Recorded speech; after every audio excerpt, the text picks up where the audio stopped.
Halo saudaraku, ketemu lagi dengan Bang Kumis Channel. Kali ini, Bang Kumis akan membahas kisah Gatot Kaca lahir. Sebelum kita mulai, silakan sambil rebahan, ambil kopi dan duduk dengan tenang dan jangan lupa di subscribe, comment, like, dan share. Terima kasih.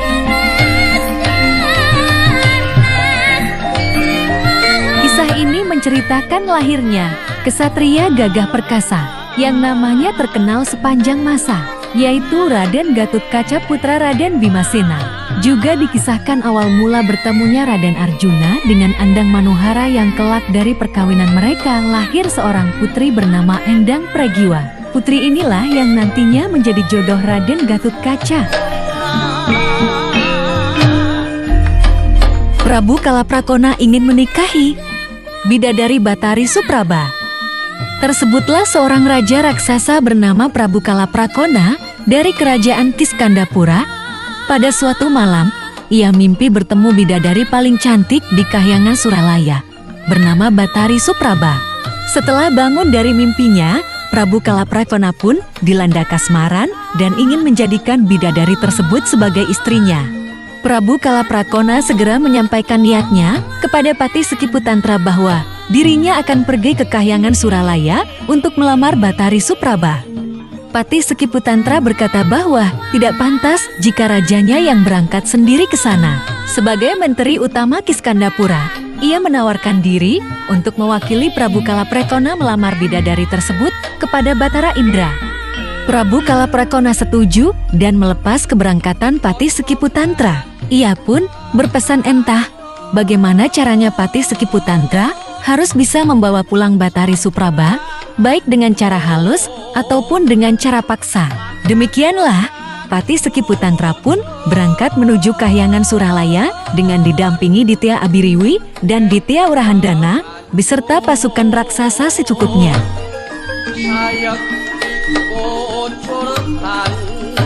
Batara Indra membicarakan kelahiran Raden Tetuka. Batara Indra di Kahyangan Suralaya dihadap para dewata, antara lain Batara Urehaspati, Batara Citranggada, Batara Citrasena, Batara Citrarata, dan Batara Arjuna Wangsa. Dalam pertemuan itu, hadir pula Batara Narada yang mendapat tugas dari Batara Guru di Kahyangan Jonggring Selaka untuk menyerahkan pusaka kepada Raden Permadi yang sedang bertapa di hutan Jatirokeh. Batara Indra membenarkan bahwa putra angkatnya, yaitu Raden Permadi memang sedang bertapa di hutan Jatirokah memohon anugerah dewata. Kesatria Panengah Pandawa itu meminta diberi pusaka kahyangan untuk memotong tali pusar keponakannya yang bernama Raden Tetuka yang sudah setahun ini belum juga putus. Betapa tekun Raden Permadi bertapa membuat Kahyangan Suralaya dilanda hawa panas. Para bidadari pun merasa gerah dan kehausan sehingga banyak di antara mereka yang meratap-ratap minta tolong. Batara Indra bercerita bahwa setahun yang lalu Dewi Arimbi istri Raden Bratasena melahirkan seorang bayi berwajah tampan tapi memiliki taring. Bayi tersebut diberi nama Raden Tetuka yang merupakan titisan Arya Gandamana, kesatria tangguh dari kerajaan Pancala yang dulu gugur dalam peristiwa sayembara Dewi Drupadi. Pada saat kelahiran bayi tersebut, Dewi Drupadi ditugasi Prabu Puntadewa untuk memotong tali pusarnya tetapi gagal. Entah mengapa, tali pusar tersebut sangat ulet dan keras, tidak bisa diputus. Raden Nakula dan Raden Sadewa mencoba membantu, tetapi gagal pula. Raden Bratasena terpaksa menggunakan kuku Pancanaka yang terkenal tajam luar biasa. Namun juga tidak berhasil memotong tali pusar putranya. Setahun kini telah berlalu, dan si bayi Raden Tetuka tetap terhubung dengan ari-arinya karena didorong rasa prihatin. Raden Permadi pun pergi bertapa memohon kepada dewata agar diberi pusaka yang mampu memotong tali pusar keponakannya. Itulah sebabnya Batara Indra pun mengirim permohonan kepada Batara Guru di Kahyangan Jonggring Salaka agar memberikan pusaka yang diinginkan Raden Permadi. Batara Guru pun mengabulkan permohonan tersebut. Batara Narada lalu diutus pergi untuk menyerahkan pusaka berupa panah Kuntadruwasa dan busur Wijayadanu kepada Pandawa nomor 3 tersebut. Batara Indra gembira mendengar hal itu. Ia pun berniat mendampingi Batara Narada untuk menyerahkan kedua pusaka tersebut kepada Raden Permadi di hutan Jatirokeh. Batara Indra menolak lamaran. Patih Sekiputantra. Belum sempat Batara Indra berangkat bersama Batara Narada, tiba-tiba datang Patih Sekiputantra dari kerajaan Kiskandapura yang menyampaikan surat lamaran Prabu Kalaprakona terhadap Batari Supraba. Batara Indra membaca surat tersebut dan merobek-robeknya. Dengan tegas ia katakan bahwa selamanya bangsa raksasa tidak pantas mempunyai istri bidadari. Ia pun memerintahkan Patih Sekiputantra agar segera pulang ke negaranya dan menyarankan Prabu Kalaprakona untuk menikahi sesama bangsa raksasi saja. Patih Sekiputantra menjawab bahwa dirinya telah mendapatkan wewenang dari rajanya untuk merebut paksa Batari Supraba apabila tidak dapat dilamar secara baik-baik. Batara Indra semakin marah dan memerintahkan Patih Sekiputantra menunggu di lapangan Repat Kepanasan jika memang ingin mencoba kekuatan pasukan Dorandara. Demikianlah, Patih Sekiputantra pun keluar dan bersiaga dengan kedua pendampingnya, yaitu Ditya Abiriwi dan Ditya Wurahandana. Batara Citranggada dan Batara Citrasena keluar menghadapi mereka dengan membawa pasukan Dorandara. Pertempuran pun terjadi. Tidak disangka kekuatan pihak raksasa sungguh dahsyat. Mereka mampu mendesak mundur para dewa hingga berlindung di balik gerbang kori selama tangkap.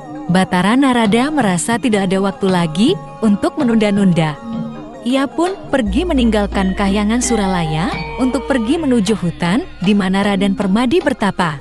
Adapun Batara Indra dan para dewa lainnya tetap tinggal di Kahyangan Suralaya untuk menjaga keamanan dari para raksasa pengacau tersebut.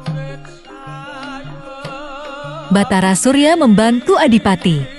Karena menipu Batara Narada, hutan Jatirokeh sangat luas dan lebat, di mana Raden Permadi sedang bertapa tekun di dalamnya.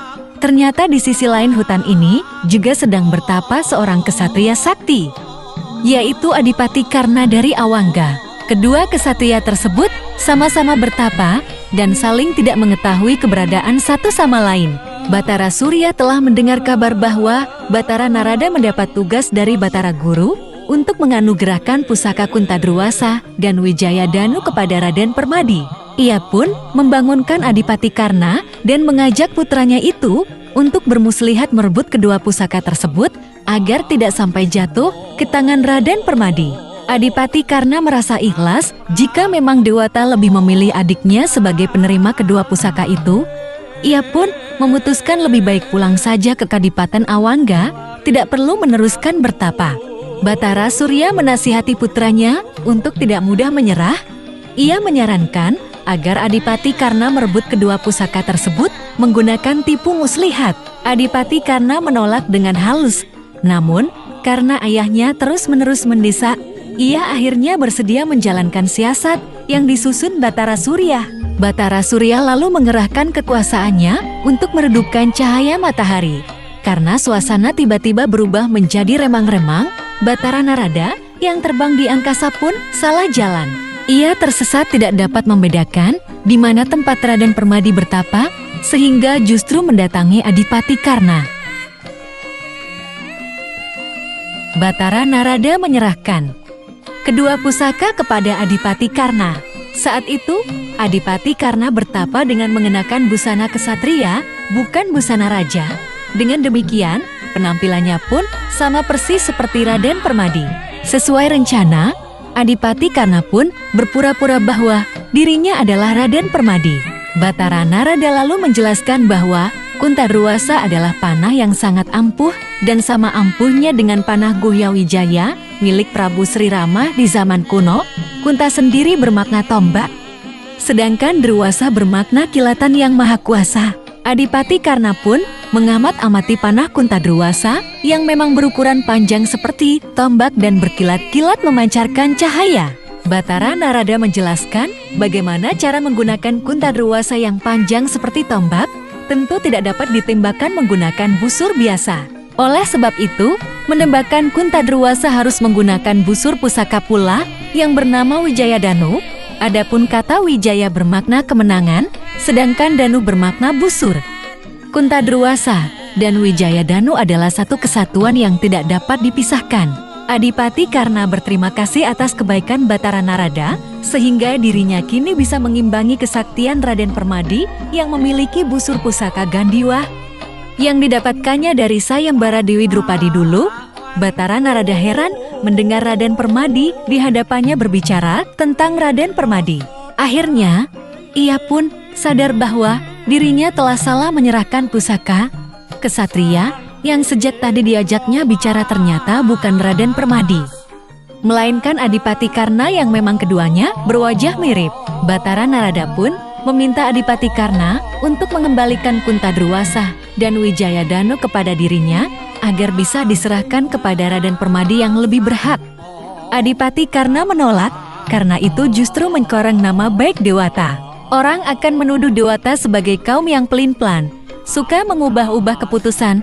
Alangkah lucunya jika Dewata memberikan anugerah kepada seseorang dan memintanya kembali karena salah kirim. Batara Narada merasa dipermalukan atas sindiran Adipati Karna.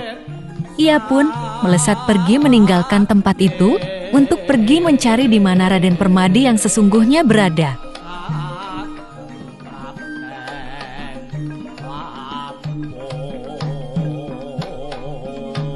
Batara Narada menemui Raden Permadi.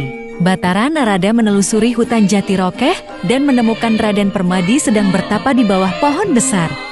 Ia pun membangunkan kesatria tersebut dan mengabarkan bahwa pusaka Kuntadruwasa dan Wijayadanu yang seharusnya menjadi haknya justru direbut dengan cara licik oleh Adipati Karna.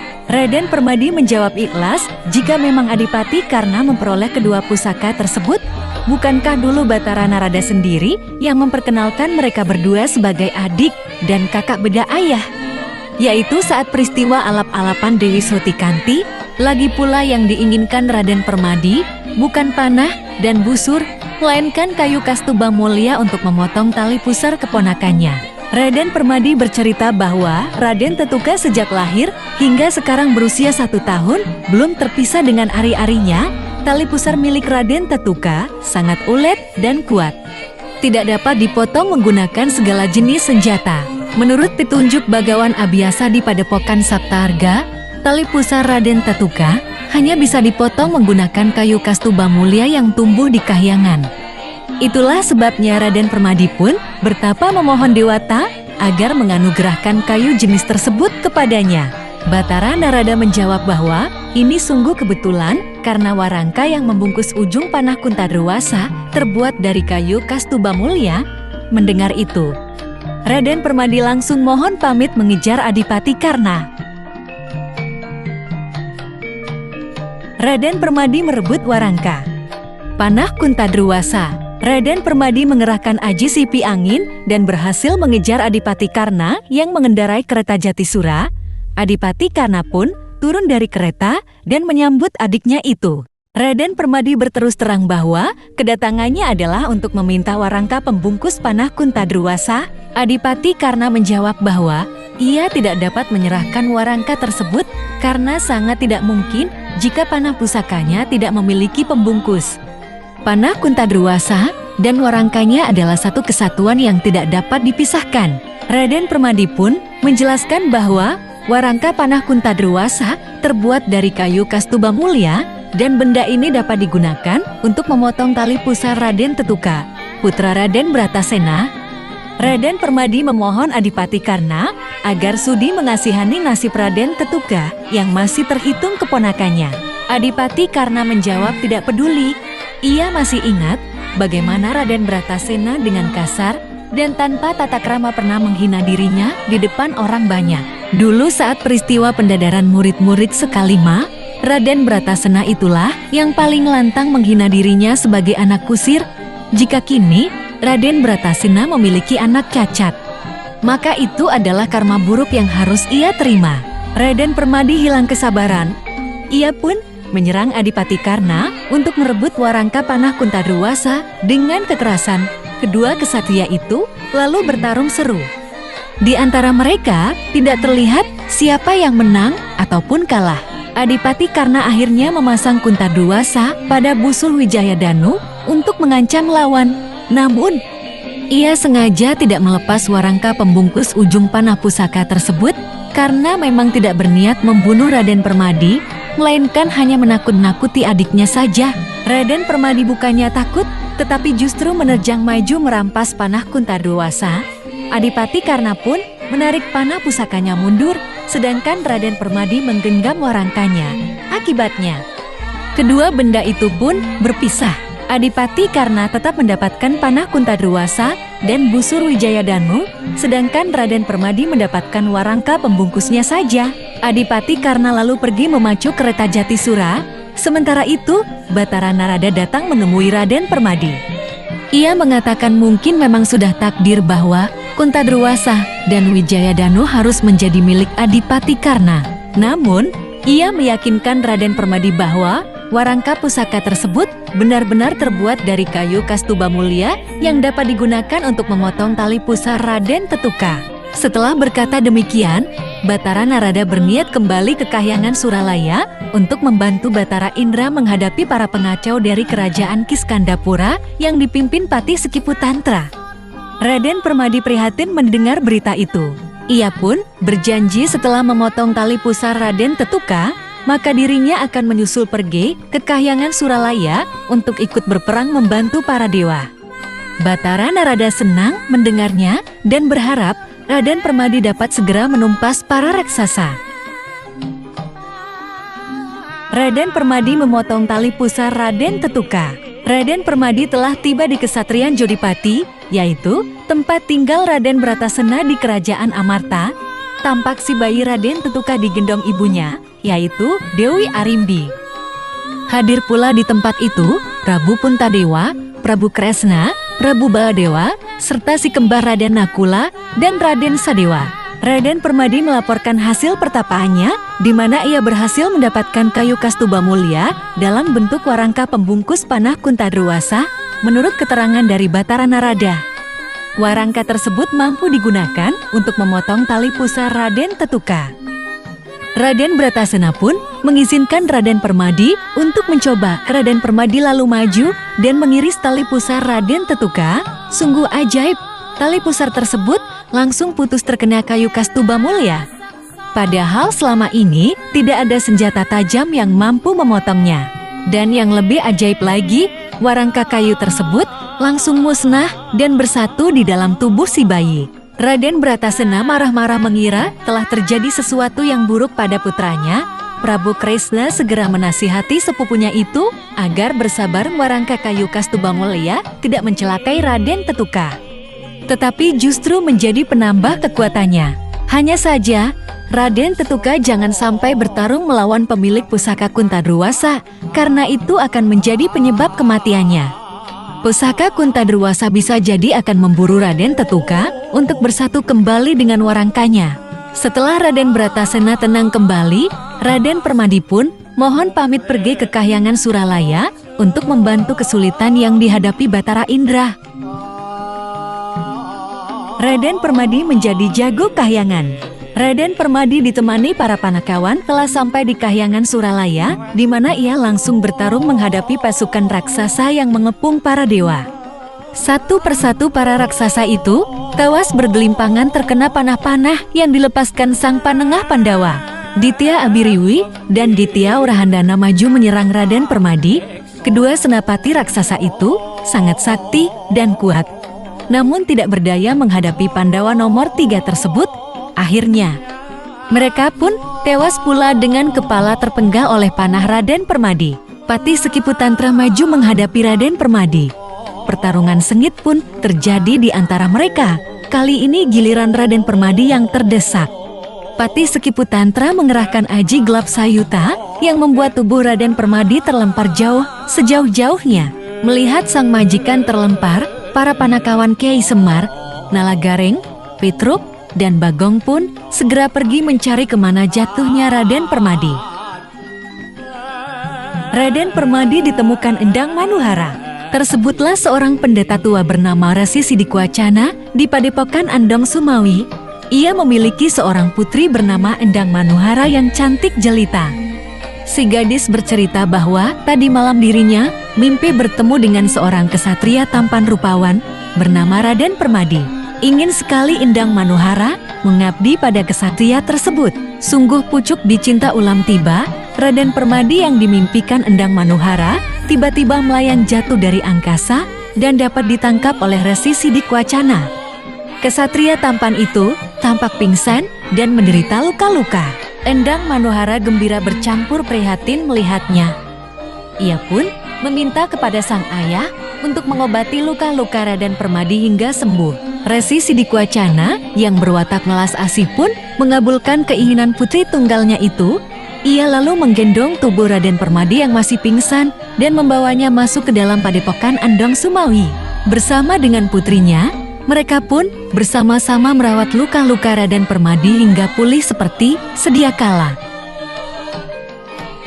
Batara Guru mengunjungi Kahyangan Suralaya. Sementara itu, Batara Guru dari Kahyangan Jonggring Salaka datang mengunjungi putranya, yaitu Batara Indra di Kahyangan Suralaya. Batara Guru telah mengetahui adanya pasukan raksasa dari kerajaan Kiskandapura yang mengacau Kahyangan untuk merebut Batari Supraba, maka ia pun datang untuk memberikan pertolongan kepada Batara Indra. Batara Indra dan Batara Narada menceritakan bahwa mereka telah meminta bantuan Raden Permadi untuk menjadi jago para dewa. Namun, Panengah Pandawa tersebut kalah melawan Pati Sekiputantra dan tubuhnya terlempar jauh entah kemana. Batara Guru menjelaskan bahwa jago yang dapat mengalahkan Pati Sekiputantra sekaligus Prabu Kalaprakona bukanlah Raden Permadi, melainkan keponakannya yang baru saja terpisah dari ari-arinya, yaitu Raden Tetuka. Mendengar itu, Batara Narada segera mohon pamit berangkat menuju kesatrian Jodipati. Raden Tetuka menjadi jago Kahyangan. Raden Bratasena dan Dewi Arimbi di kesatrian Jodipati sedang menggelar acara syukuran atas terputusnya tali pusar Raden Tetuka. Sambil menunggu kepulangan Raden Permadi dari tugasnya sebagai jago Kahyangan. Dalam acara syukuran tersebut, Raden Bratasena mengganti namanya menjadi Raden Wrekodara sesuai janjinya kepada mendiang Prabu Arimba dulu. Batara Narada yang datang tanpa menampakkan diri segera menyambar tubuh Raden Tetuka yang berada dalam gendongan Dewi Arimbi. Raden Wrekodara heran melihat putranya melayang sendiri dan melesat dengan cepat di angkasa. Prabu Kresna yang berpenglihatan tajam dapat mengetahui bahwa si bayi telah direbut oleh Batara Narada. Maka, ia pun mengajak Prabu Baladewa dan Raden Wrekodara untuk mengejar ke Kahyangan. Batara Narada telah sampai di hadapan Pati Sekiputantra. Ia berkata bahwa Batari Supraba akan diserahkan sebagai istri Prabu Kalaprakona apabila Pati Sekiputantra dapat membunuh bayi dalam gendongannya. Pati Sekiputantra tertawa menuduh para dewa sedang bercanda. Batara Narada menjawab dirinya tidak bercanda. Ia pun meletakkan bayi Raden Tetuka di tanah dan mempersilakan Pati Sekiputantra untuk membunuhnya. Pati Sekiputantra maju dengan lagak meremehkan campur kasihan. Ia memukul Raden Tetuka dengan satu tangan, namun bayi tersebut hanya diam tak terluka sedikit pun. Pati Sekiputantra heran dan menyerangnya kembali, akan tetapi semakin diserang, tubuh Raden Tetuka justru semakin kuat dan kini ia bisa berjalan dengan lancar. Pati Sekiputantra semakin penasaran dan tidak berani meremehkan lagi. Raden Tetuka pun ditangkap, diinjak, ditendang, dan dibanting. Namun sedikit pun tidak terluka, bukannya mati. Bayi tersebut kini justru bisa berlari dan melompat-lompat dengan lincah. Pati Sekiputantra lalu berkata pada Batara Narada agar membesarkan bayi tersebut menjadi dewasa dalam sekejap. Ia merasa malu bertarung melawan seorang bayi mumil. Karena jika menang tidak membanggakan, tapi jika kalah sangat memalukan. Raden Tetuka menjadi dewasa dalam sekejap. Batara Narada pun menggendong Raden Tetuka dan membawanya ke hadapan Batara Guru yang menonton di kejauhan bersama para dewa lainnya. Batara Guru telah mendengar permintaan Pati Sekiputantra dan ia segera memerintahkan Batara Narada untuk menceburkan bayi Raden Tetuka ke dalam kawah Kandradimuka di Gunung Jamuldipa. Kemudian, para dewa yang lain hendaknya ikut menceburkan berbagai pusaka agar bersatu dengan tubuh si bayi. Batara Narada segera menjalankan perintah. Ia melemparkan tubuh Raden Tetuka ke dalam kawah Kandradimuka. Seketika kawah tersebut meluap dan berkobar-kobar. Para dewa satu persatu menceburkan senjata pusaka mereka ke dalam kawah. Ada yang menceburkan panah, tombak, gada, pedang, dan yang lainnya.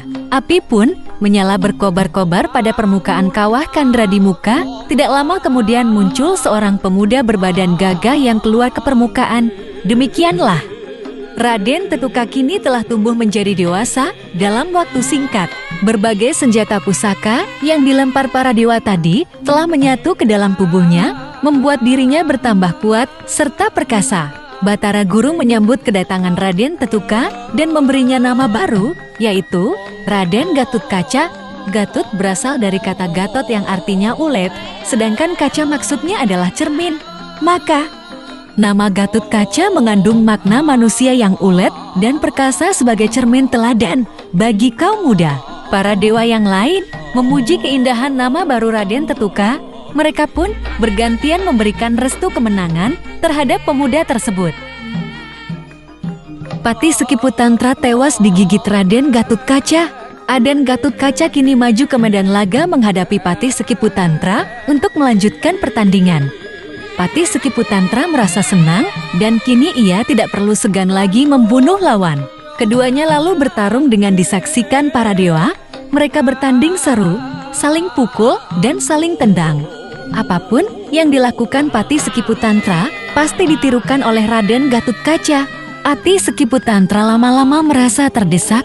Pukulan dan tendangannya tidak ada yang mampu melukai Raden Gatotkaca karena kehabisan akal. Patih Sekiputantra pun menggigit leher pemuda itu dengan menggunakan gigi taringnya yang runcing. Raden Gatotkaca kesakitan dan meronta.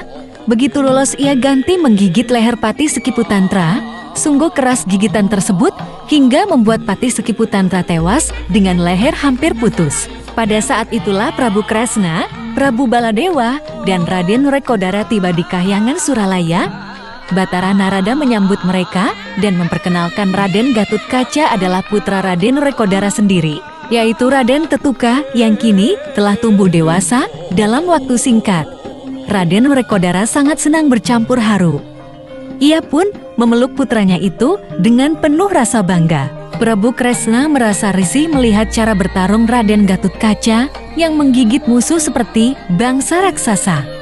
Ia pun maju sambil menghunus senjata cakra untuk kemudian memotong semua gigi taring pada mulut Raden Gatotkaca.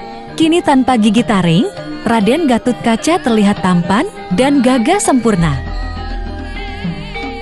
Raden Gatotkaca mendapatkan pakaian pusaka. Default teks atas kemenangannya menghadapi Patih Sekiputantra. Raden Gatotkaca pun mendapat anugerah dari Batara Guru berupa seperangkat pakaian pusaka. Yang pertama bernama Caping Basunanda. Melekat di kepala. Daya kekuatannya ialah membuat Raden Gatotkaca tidak panas terkena sorot matahari dan juga tidak basah terkena guyuran air hujan.